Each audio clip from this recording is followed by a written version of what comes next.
여호와를 경외하며 그 길을 걷는 자마다 복이 있도다라고 했습니다. 경외가 무슨 뜻인가 봤더니 공경하며 두려워함이라 이렇게 나와 있어요. 공경하며 두려워함이라. 하나님을 공경하고 하나님을 두려워하고. 근데 요즘 세상 사람들은 하나님을 공경도 하지 않냐고 두려워하지도 않아요. 하나님이 두렵다면 지금 현재 우리의 삶이 하나님을 두려워하는 자답게 살아야 되는데 그것이 아니고 돈이 두렵고 건강이 두렵고 명예가 두렵고 나 자신이 두렵고 세상이 두려워요. 그래서 하나님을 공경하거나 하나님을 경외하는 일이 극히 드뭅니다. 그래서 우리가 형통하지 못하는 이유는 하나님을 경외하며 그의 길을 걷는 자마다 복이 있도다. 그래서 옛날 성경에 보면 그의 도를 지키며 걷는 자마다 이렇게 나와 있어요. 하나님의 말씀을 지키면서 그의 길에 경외하면서 하나님을 두려워하면서 그의 길을 걷는 자마다 복이 있도다. 그 다음에 보니까 내가 내 손이 수고한 대로 먹을 것이라 그랬어요. 내가 내 손이 수고한 대로 먹을 것이라. 우리가 이제 이렇게 살면서 보면 내가 수고한 대로, 내가 이룩한 대로, 내가 일한 대로, 내가 월급을 받아갖고 사는 대로 이거 받는 모든 것을 내가 쓸 수 있는 사람이 돼야 돼요. 근데 그것이 되어지지 않는 일이 굉장히 많아요. 1,000만 원을 벌었는데 1,500만 원이 나가요. 100만 원을 벌었는데 나가는 돈은 150만 원이 나가요. 이거는 내가 수고한 대로 내가 돈을 이게 받아갖고 먹고 사는 게 아니에요. 우리가 수고해서 내가 일해서 일한 만큼 받은 것을 내 마음대로 내가 쓸 수 있는 사람이 돼야 되는데 그것이 되어지지 못합니다. 지금 그래서 우리나라 빚이 굉장히 많다고 그러죠. 개인당 빚이 뭐 얼마 아직 뱃속에서 나오지 아니한 아이들에까지 이게 세금이 매겨진다고 그래요. 이 빚이. 사랑하는 우리 열린문교회 모든 성도들은 또 이 설교를 듣는 모든 사람들은 우리가 하나님을 경외하며 그의 길을 올바로 걸어서 복되고 형통하고 우리가 수고한 대로 모든 것을 내가 먹을 수 있는 형통한 자가 되시기를 예수님으로 축복합니다. 예. 내 집 안방에 있는 내 아내는 결실한 포도나무 같으며. 자, 우리가 여호수아서를 읽어보고 이제 읽어보다 보면은 이제 그 다음에 그 전에 보면은 창세기서를 읽어보고 출애굽기 읽어보고 이게 민수기 신명기를 쭉 읽어보다 보면 하나님을 믿는 자들의 받는 복이 쭉 나와 있어요. 신명기에 가서 보면 신명기 11장에도 나와 있고 28장에도 나와 있어요. 하나님의 말씀대로 사는 자가 받을 축복, 그것을 제대로 지키지 않는 자들이 받을 저주, 이게 다 나와 있어요. 그래서 거기 보면 11장을 읽어보면 거기에 보면 하나님의 말씀대로 사는 자는 어디를 들어가든지 나가든지 축복을 받는데요. 내 떡반죽 그릇이 축복을 받는데요. 내 자식들이 다 축복을 받는데요. 그것은 뭐냐면 하나님의 말씀대로 사는 자. 우리가 누구에게 순종한다는 얘기는 그를 경외하지 않으면 순종할 수가 없어요. 그죠? 내가 그를 경외하거나 내가 그를 존경하지 아니하면 그의 입에서 나오는 말을 우리가 순종할 수가 없어요. 그냥 그가 하는 얘기가 무섭고 두렵기만 해서 그냥 거기에 따르는 것은 복종이에요. 맹종이고 복종. 우리는 하나님 앞에 처음에는 안 되면 복종을 하다가, 아니 처음에는 맹종을 하다가 그 다음에는 복종을 하다가 성령이 내 마음을 차지하면 순종함이 됩니다. 사랑하는 여러분들은 순종하면서 받는 축복을 받으시길 축복합니다.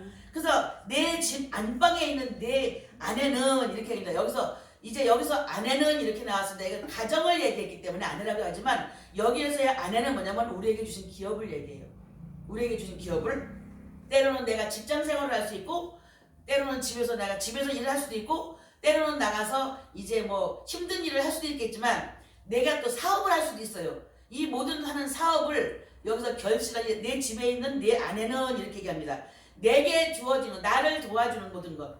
그러니까 결실한 포도나무, 그러면 결실했다 그러면 많은 이제 주석을 읽어보고 아니면 설교를 써놓은 걸 읽어보다 보면 결실, 그러면 우리가 생각할 때 결실 그러면 다 걷어들이는 걸 얘기하잖아요. 그게 아니고 포도나무의 결실은 뭐냐면 포도나무에 주렁주렁 맺혀있는 포도, 정말 먹음직한 포도. 저는 뭐 그렇게 많은 나라를 가보진 않았지만 이제 더운 나라 열대지방을 가서 보면 우리가 여호수아하고 갈렙이 포도송이를 짊어지고 온 거를 우리가 실감할 수 있어요. 우리는 여기서 봐서 제일 큰 게 거봉인가요? 거봉 알이 이것만 하죠. 열대지방에 가서 보면 거봉 큰 포도 알이 이만해. 그래서 성경에 보면 이걸 갖고 와서 잘라 먹었어요. 포도를 우리가 여기 사과 잘라 먹듯이 잘라 먹어. 얼마나 땅이 비옥하면 그렇겠습니까? 근데 그 나라는 이렇게 우리만한 평지가 아니에요. 산에서 내려오는 물을 가지고 산 골짜기에서 내려오는 물을 가지고 그 농사를 짓는데 시시때때로 늦은 비와 이른 비를 하나님이 주시기 때문에 그래서 이렇게 좋아요. 그래서 그 포도송이를 갖고 하나를 따갖고 그거를 보여주기 위해서 이걸 양쪽에서 얼굴 이렇게 메고 나오죠. 이 결실한 포도란 얘기는 그 포도송이가 2만 식은 포도송이가 쭉쭉 달려있는 것을 보고 결실한 포도나무 같으니 이렇게 얘기를 합니다. 사랑하는 여러분들의 삶 속에서는 하나님이 주시는 축복을 받아서 결실한 포도가 되어져야 돼요. 여러분들의 삶이. 오늘 먹으면 내일 걱정하고 내일 먹으면 모레 걱정하고 저녁 먹으면 내일 아침 걱정하고 여러분 이것은 지나가는 것으로 족하시길 축복합니다. 우리는 걱정과 염려는 내가 하나님 앞서가는 거예요.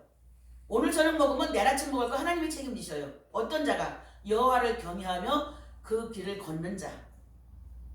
여러분들이 혹시 걱정하고 근심한다면 여러분은 하나님의 말씀을 경외하지 않냐고 하나님을 경외하지 않냐고 그 말씀대로 걸어가지 않는 자라고 내가 나를 단정하면 돼요.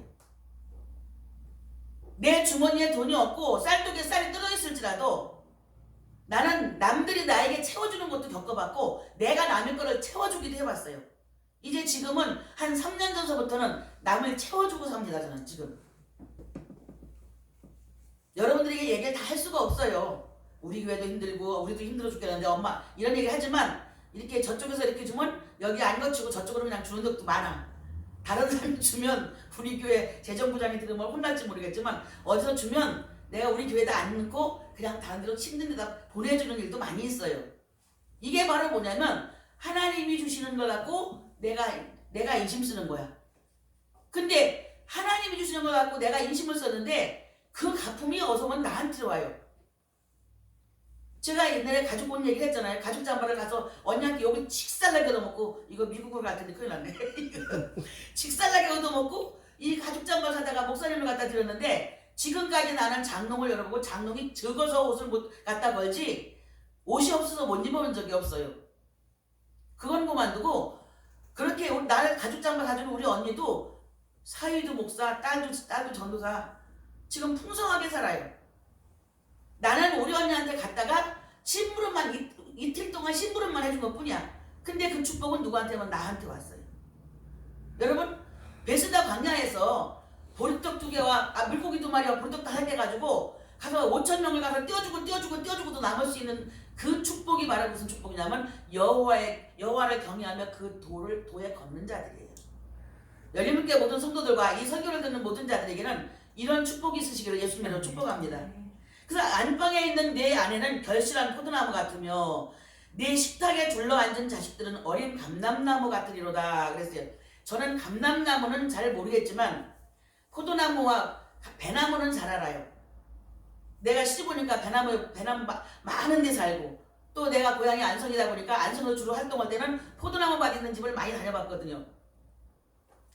제가 처음에 와갖고 배나무 밭을 갔는데 저 위에 있는 배나무 밭에는 배가 많이 열렸는데도 거기서는 돈이 조금 적게 나오고 아래쪽 길 쪽에 있는 나무에서는 그 주인이 그 아래쪽 거를 그렇게 귀하게 여겨요. 왜 그러지 생각을 했어. 나중에 보니까 위에 쪽에는 30년이 넘었어 배나무가. 근데 소출은 똑같이 나와요. 근데 아래쪽에 있는 배는 비싸게 받아. 왜? 10년, 20년, 15년 이렇게밖에 안 됐어요. 그래서 그 배를 먹어보면요 30년이 넘은 늙은 나무에서 나오는 배와 10년 된 어린 나무에서 나오는 배의 맛이 완전히 달라요. 어린 나무에서 나오는 배는 입을 탁 씹으면 이 물이 다른 사람한테 튀어갈 정도로 이렇게 물이 나오는데 늙은 나무에서 나오는 배는 물이 그렇게 많지가 않아요. 어린 감람나무 같다는 이야기는 희망과 소망이 무한대로 지금 있다는 뜻이에요. 여러분 우리와 같이 앉아 밥을 먹는 밥상에 먹는 우리 여러분들의 자녀들은 어린 감람나무 같아. 그래서 여기에서 나오는 소출이 얼마나 많을지 감히 우리가 상상을 할 수가 없어요. 어릴 때부터 따기 시작해갖고 30년, 40년, 50년까지 감람 열매를 한번 따보세요. 우리 민성이나 민이나 민찬이는 어린 감람나무야. 하나님 편에서 보셨을 때는 우리가 지금 70이 다 됐고 70이 넘은 분도 계시지만 여러분들이 뭐냐면 어린 감람나무예요. 우리를 통해서 얼마만큼의 많은 사람들이 하나님 앞으로 오르는지 모르니까. 여러분들에게 축복은 여러분들의 밥상 앞에 같이 앉아있는 자식들이 어린 감람나무 같아야 돼요. 그래서 여러분들의 자식들이 나가서 여러분이 가고 이제 심어주고 북돋아 주는 만큼 그들이 축복의 근원이 될 수 있습니다.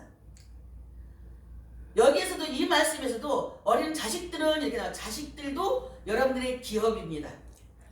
여러분들의 축복이에요. 여러분들의 삶이에요. 여러분들이 지금 하고 있는 모든 일들이에요. 제가 처음에 이해란 목사님이 이제 그 뭐 집에서는 그 일을 한다고 했을 때 제가 이렇게 얘기했어요. 앞으로 두고 봐라. 갑과 을이 바뀔 거니까. 어? 사장하고 너희들하고 바뀔 거다 라고 얘기했어요. 지금 그 사장이 저 사람들이 일 안 해주면 일 못해요. 돈을 못 벌어요. 왜? 축복의 자녀들이니까. 요셉이는 가는 곳마다 하나님께서 형통함을 주셨어요. 왜? 그 마음이 정말 진실되거든요. 하나님 외에는 아무것도 없어요. 그래서 죽는 곳까지 가도 그 사람은 죽지 않고 일어났어요. 가는 곳마다. 요셉이는 감옥에 들어가면 간수장이 그 간수장 자기 바로 밑에 갖다 놓고서 네가 모든 걸 다 처리해. 그리고 간수장이 절대로 아무것도 하지 않고 요셉에게 모든 걸 맡겼어요. 총리네 집에 들어가면 총리가 뭐라 그래요? 내 가정, 내 마누라만 놔두고 모든 거 다른 건 다 네가 알아서 해라. 이렇게 하면서 했어요. 하나님을 믿는 자는 성경을 보니까 위에 있고 아래에 있지 않는답니다. 머리가 될지언정 꼬리가 되지 않는다예요. 내가 우리 아이들에게 새 아이들에게 기도할 때마다 그렇게 얘기해요. 하나님, 우리 아이들은 머리가 될지언정 꼬리가 되지 말게 하옵소서. 하나님, 우리 아이들은 어디 가든지 위에 있고 아래에 있지 않게 하시옵소서. 열린교회 모든 성도들도 저는 이렇게 생각해요. 기왕의 목사가 됐으면 꼬리 목사 되지 말고 머리 목사 되시길 축복합니다. 기왕의 성도가 되었으면 머리 성도가 돼야지 꼬리가 성도가 돼서는 안 돼요. 여러분들의 축복은 하나님이 주시기 때문에 하나님께서 주시는 축복을 받으면 머리가 되지 꼬리가 되지 않습니다. 열린교회 모든 성도들과 이 설교를 듣는 모든 자들은 머리가 되는 축복이 있으시길 예수님으로 축복합니다. 그래서 집안방에 있는 내 아내는 결실한 포도나무 같으며 내 식탁에 둘러앉은 자식들은 어린 감람나무 같으로다. 무한한 소망과 희망을 얘기합니다. 여러분에게는 앞으로 몇 년을 하나님이 이 땅에 두실지 몰라요. 우리 민찬이는 앞으로 이 땅에 두시길 80년이 될지 90년이 될지 모르고, 이명석 목사님 여기서 20년이 될지 30년이 될지 모르고, 나도 여기서 얼마 있을지 모릅니다. 그 남아있는 모든 날들이 여러분에게 모든 것에 대해서 다 형통하시길 예수님으로 축복합니다. 네. 여호와를 경외하는 자, 또 경외하는 말이 나옵니다. 여러분 하나님을 두려워하시기 바랍니다. 하나님은 천지를 창조하시고 그 다음에 뭐냐면 마지막 날 심판하실 분이에요. 심판하실 분. 제일 두려워요. 제가 어쨌든 현대들은 자다가 새벽 3시 하나님이 나를 끈들어 깨워갖고 일어나서 앉아서 기도하면서 혼자 가슴이 너무 많이 아팠어요. 내가 내 자신을 보면서 생각하면서 하나님 이따위로 해갖고 내가 천국을 가겠습니까? 내가 그래도 목사라는 것이 이따위 신앙생활을 해갖고 내가 무슨 축복을 받겠습니까? 하나님. 목사라면 바른 생활하고 살게 해주세요. 다른 사람들, 많은 사람들이 나를 봤을 때 내가 교과서 같은 생활하고 살게 해주세요라고 전 기도를 했습니다.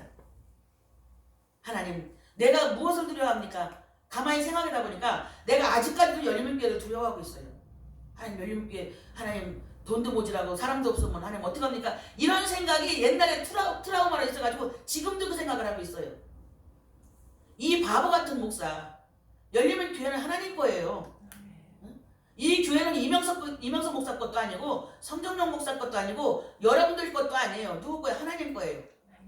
하나님이 이끌어 가셔. 근데 다만 흥망성쇠가 어디에 있냐면 그 안에서 이끌고 있는 목사들이 진리를 사수하는 자들이 있느냐, 비진리를 사수하는 자들이 있느냐, 이것이 여러분 교회의 흥망성쇠가 달려있어요. 여러분들의 생활에 흥망성쇠가 달려있어요.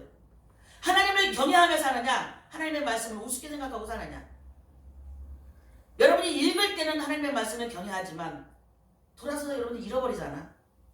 잃어버리고 여러분들 마음대로 살잖아요. 아침에 딱 일어나면 하루 계획을 하나님, 내 계획이 아니라 하나님께서 나를 세워주셔서 이 시간에 내가 일어나서 입을 바짝 일어나는 순간부터 다시 이 이불을 덮고 누울 때까지 하나님의 계획에 내가 그대로 성취하며 살게 해주세요. 여러분 기도하셔야 돼요. 내 계획은 망할 수도 있어요. 내 계획은 삐뚤어질 수도 있어요. 하나님이 나를 향한 계획은 언제든지 우리를 행복하게 하시는 계획이에요. 하나님은 이스라엘 백성을 애굽에서 출애굽시켜갖고 나와서 들어가고 가나안 땅까지 데리고 가시는 분이 하나님입니다. 우리는 가나안 땅에서 나와서 다시 애굽으로 갈 수밖에 없는 사람들이에요. 자꾸 옛날 생각을 합니다. 옛날 일. 옛날을 자꾸 돌아봐요. 옛날에 좋았는데. 어떤 데 저도 이런 생각을 해요. 하나님, 내가 지금 목사가 안 됐다면 내가 지금 뭘 할까요? 여러분들이 웃을지 모르겠지만 지금 안성 시장 정도, 안성 군수 정도 한번 나오지 않았을까? 이렇게 우스운 생각을 해봅니다. 한번.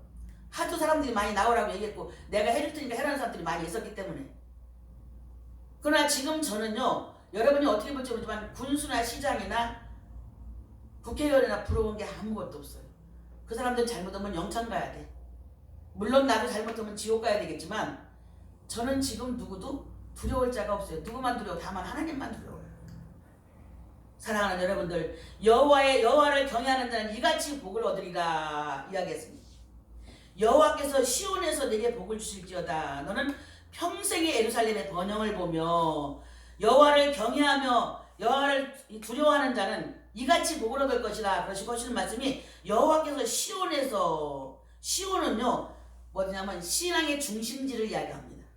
신앙의 중심. 그러면 어디예요? 여러분들 어디예요? 심령? 여기? 하트? 여러분 심장? 여러분들 생활. 여러분들의 생활. 나나 여러분들의 생활. 나는 내가 하나님이 왜 이렇게 맨날 바쁘게 돌리나 생각을 하면 내가 시간 있으면 다른 생각할까봐, 다른 짓 할까봐. 난 그렇게 생각을 해요. 혹시 내가 옛날 기질이 있어서 하나님이 이렇게 바쁘게 돌리시지 않으면 백화점 다니고 다른 짓 할까봐. 그래서 이게 시간 없이 돌리시는 것 같아요. 시간 없이 돌리시니까 내 생활도 조금씩은 윤택해지잖아요. 그죠? 일하는 자에게는 하나님이 가품을 주셔요. 일하지 않는 자는 세상에서 가품을 안 줘요. 여러분 밖에 나가서 거렁뱅이 노릇하는 사람들 일 안 합니다. 일을 안 하기 때문에 자기들의 삶이 그렇게 찌들어 살고 있어요. 열심히 나가서 8시간을 정확하게 일하는 자들에게는 자기들의 월급날이 되면 월급이 나와요. 하나님의 일을 여러분들은 많이 하시길 바랍니다. 여러분들의 임무는 하나님의 일을 하는 거예요. 하나님의 일을 하는 거 외의 것이 여러분들이 세상 것이지 받고 살지 마세요. 세상 것 해놓고 나중에 하나님 일 한다고요? 아니요. 하나님 일을 한 다음에 세상 일을 하는 것이 성도의 본분입니다. 여호와께서 시온에서 내게 복을 주실지어다. 우리의 생활 속에서, 우리의 삶 속에서 하나님을 경외하는 자는 우리의 삶 속에서 우리에게 복을 주셔요. 너는 평생의 예루살렘의 번영을 보며. 예루살렘에는 누가 있어요? 예루살렘 성전에 누가 있어요? 예루살렘 성전에는 하나님이 계신데 너무 불행하게도 지금은 예루살렘을 세 군데서 지금 자기들의 서로가 착지하려고 그러죠. 그러나 마지막 끝은 예루살렘 성전은 하나님께서 그걸 장악하게 만드실 줄 믿습니다. 그래서 예루살렘에서 이 번영을 보며 하나님께서 함께 하셔서 예루살렘 성전 안에 들어갈 자가 누구들이에요? 예루살렘 성전 안에 들어갈 자가 여러분이나 나예요. 요한계시록에 보면 새 예루살렘이 나옵니다. 하늘에 있는 새 예루살렘. 새 예루살렘이 뭐죠? 새 예루살렘이 뭐예요? 천국? 새 예루살렘이 뭐예요? 큰일 났네. 내가 세 번을 가르쳤는데. 새 예루살렘은 예수님이에요. 그래서 성경을 읽어보면 새 예루살렘이 하늘에서 내려온다고 했어요. 내려온다고. 새 예루살렘은 예수님이에요. 그럼 예수님과 함께하는 여러분들도 뭐냐면 여러분들 보고 수도 없이 얘기했지만 교만하고 오만무례하고 나는 예수다, 나는 이렇게 달라는 얘기가 아니라 예수님의 말씀이 여러분에게 있고 여러분의 삶이 완전히 180도 바뀐 자는 예수의 삶이에요. 예수의 삶으로 사는 자는 번영이 있다는 얘기입니다. 예루살렘의 번영을 보며 내 자식의 자식을 볼지어다. 이스라엘에게 평강이 있을지어다 그랬어요. 자식의 자식을 볼지어다. 내 손주, 나 이제 이미 손주 봤어. 좀 있으면 민성이가 장가 가서 애기를 낳겠지? 자식의 자식을 봐요. 자식의 자식을 벌써 봤잖아, 그죠? 자식의 자식을 봤으니까. 그 민성이나 민희의 자식들을 내가 보고 천국을 갈지 안 보고 천국을 갈지는 모르겠습니다만은 자식의 자식을 보는데 날마다 내가 아파갖고 병원에만 가고 날마다 강사님이 와갖고 내 요양을 해주고 다녀가면서 이런 거고 살 바에는 가는 게 나아. 뭐 하려고 자식들한테 그런 짓을 하고 살아. 자식의 자식을 볼지어다는 얘기는 건강하게 부유하게 모든 것을 다 가지고 부와 명예와 모든 이 장수를 가지고 우리에게 하나님이 주시는 축복을 받겠다 이 뜻이에요. 사랑하는 여러분들, 시편 128편에 있는 1절부터 6절에 있는 모든 말씀이 저나 여러분들 것이 되시길 축복합니다. 아멘. 그래서 자식의 자식을 보는데 내가 나중에 민성이는 다 갖고 나와서 이제 나한테 할머니한테 하고 이제 봉투 줄 때 1,000만 원도 줄 거야. 민이는 혹시 2,000만 원 줄지도 몰라. 여러분들이 와갖고 나한테 용돈 줄 때 이렇게 1,000만 원 주면 나랑 내주면서 2,000만 원 줘갖고 제대로 줄 거야. 할렐루야.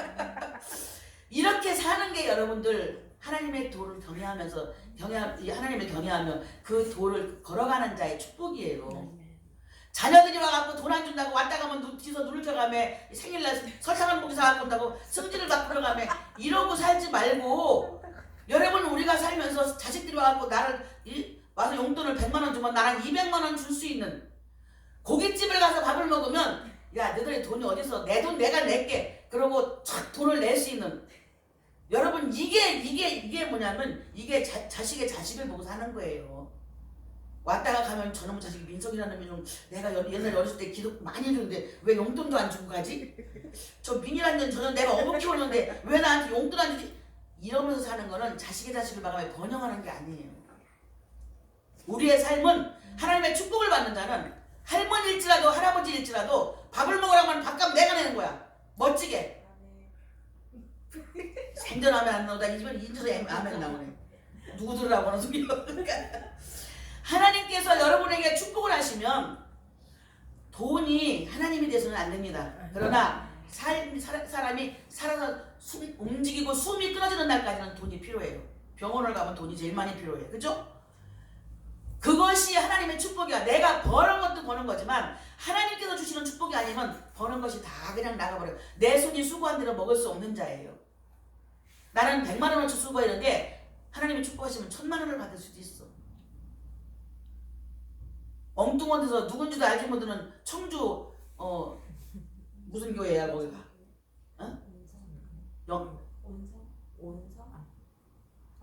청주 교회에서 40만 원이 헌금이 왔어요. 여러분 돈이 오는 것이 좋은 게 아니라 돈은 곧 뭐냐면 하나님의 은혜예요. 그죠? 하나님이 주시는 거 하나님의 은혜가 아닌데 그런 데서 돈이 올 수가 없어요. 민성아, 민찬아, 방송국에서 온 돈이야. 하나님께서 함께 하셔서 정말로 하나님 사람이 사는 데 있어서는 물질이 꼭 필요해요. 그래서 에덴 동산을 하나님이 창설하셨다는 얘기는 우리가 살아야 될 모든 물질을 다 만들어 놓으시고 사람을 창조하셨다는 뜻이에요. 그래서 사람이 살아가는 데 있어서 물질이 꼭 필요해요. 그래서 물질의 축복은 맨 끝이라고 얘기를 하지만 물질이 없으면 자식을 가르칠 수가 없어요. 현세대에 물질이 없으면 아파도 병원을 갈 수가 없어요. 물질이 없으면 옆에 있는 사람이 우는 자를 가서 그 사람들 도와줄 수가 없어요. 여러분 과자 한 봉지 때문에 아빠가 아이를 과자 한 봉지 가갖고 훔쳐갖고 주고서 여러분 영창에 갔어요. 지금 현 세대가 이런 세대예요. 적어도 이명석 목사님이나 나는 지금 아이들이 셋이 가갖고 슈퍼마켓 가갖고 할머니 할아버지 이거 하나 사주세요 그러면 그거 사줄 만큼의 돈은 있어. 여러분 우리는 하나님이 주시는 축복은 가정이 잘 되어주고 자녀들이 잘 되는 축복, 물질이 풍족해서 내가 내 손을 펴서 교회나 성도들이나 남들에게 도와주고 싶을 때 얼마든지 도와줄 수 있게 하시는 분이 하나님의 축복입니다. 여러분들과 이 설교를 듣는 모든 자들에게 하나님의 귀한 축복이 있어서 이 땅에 살면서 그 정말 우스운 물질 때문에 울거나 물질 때문에 한숨 쉬거나 물질 때문에 남들에게 좋지 못한 얘기 듣거나 물질 때문에 법원에서 와라가라는 소리를 절대로 듣지 마시고 축복합니다. 아멘. 여러분들이 원할 때 남들을 꾸어주고 거저주고 도와주면서 살아갈 수 있는 여러분들 되시길 예수님으로 축복합니다. 아멘. 그래서 여러분들의 평강이 여러분들에게 항상 오는 모든 축복이 하나님을 경외하는 자가 받는 모든 축복을 오늘 예배드리는 모든 열린교회 성도들과 이 설교를 듣는 모든 성도들에게 함께 하시기를 예수님으로 축복합니다. 아멘. 기도합니다. 사랑의 하나님 은혜를 감사함을 드립니다. 아버지 하나님께서 함께 주셔서